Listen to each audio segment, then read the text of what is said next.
Sang CEO menyamar sebagai karyawan biasa dan bekerja di pabriknya sendiri. Saat di kantin, dia terkejut menemukan bahwa semua makanan di sana adalah untuk vegetarian. Pria itu tidak terlalu memikirkannya dan meminta kepala koki untuk memberikan paha ayam.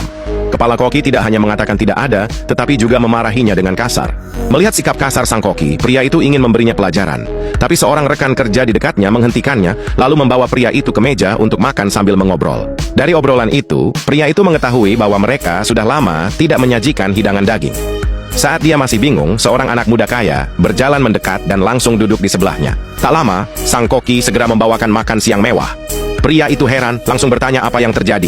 Dengan sombong, anak kaya itu berkata bahwa karyawan rendahan seperti mereka tidak pantas makan daging. Pria itu ingin berdebat, tetapi rekan kerjanya menghentikannya lagi. Dia menjelaskan bahwa hanya pihak manajemen yang boleh makan daging di pabrik ini. Karyawan biasa beruntung masih bisa dapat makan. Pria itu marah setelah mendengar ini. Dia menggebrak meja dan berdiri, lalu mengatakan bahwa perusahaan sudah lama mengalokasikan dana khusus untuk meningkatkan kualitas makan karyawan.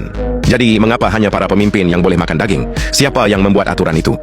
Anak kaya itu menjawab dengan percaya diri, mengatakan bahwa dialah yang membuat aturannya. Oh, bagaimanapun, para petinggi tidak bisa mengendalikan apa yang terjadi di sini.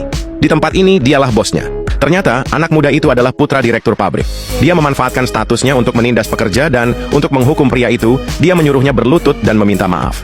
Jika pria itu patuh, dia akan memberinya paha ayam. Tapi pria itu tidak mau. Anak kaya itu merasa dipermalukan, melampiaskan amarahnya pada karyawan lain sebagai cara untuk mengintimidasi pria itu. Dia menyatakan bahwa siapapun yang memanggilnya ayah akan dapat paha ayam. Ketika tidak ada yang merespons, dia mulai memanggil orang dengan namanya. Dia yang dipanggil terpaksa menuruti karena tidak mau kehilangan pekerjaan. Merasa puas, anak kaya itu memberikannya paha ayam, lalu beralih memarahi pria itu. Dia melempar sepotong daging ke lantai dan menyuruh pria itu memungutnya dan memakannya sampai bersih, kalau tidak dia akan memecatnya. Pria itu tidak bisa menahan amarah lagi. Di depan semua orang, dia menghajar anak kaya itu. Semua karyawan yang hadir tertegun. Mereka tidak percaya seorang karyawan biasa berani menghajar putra direktur pabrik. Merasa dipermalukan, anak kaya itu langsung memanggil HRD untuk memecat pria itu. Tapi di luar dugaan, manajer HRD adalah istri pria itu. Dia hanya belum tahu bahwa suaminya adalah sang CEO. Jadi malah dia yang meminta maaf kepada anak kaya itu atas nama suaminya. Jangan kemana-mana, tunggu part 2.